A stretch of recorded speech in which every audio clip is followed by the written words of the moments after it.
Dragi svi koji gledate moje videe, evo pogledajte ovaj čudesni spomenik.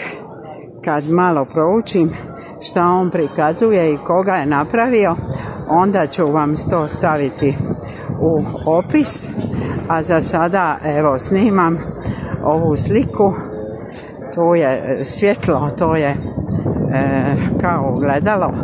Baš jedan poseban i čudni spomenik. Evo, naučit ćemo šta on predstavlja, koga je napravio, pa ćemo vam staviti u opis. Evo, kao jedno veliko ogledalo u kojemu se ovo lijepo mjesto, Kaštel Stari, ogledava. I mi koji smo ispred njega i naš se vidi.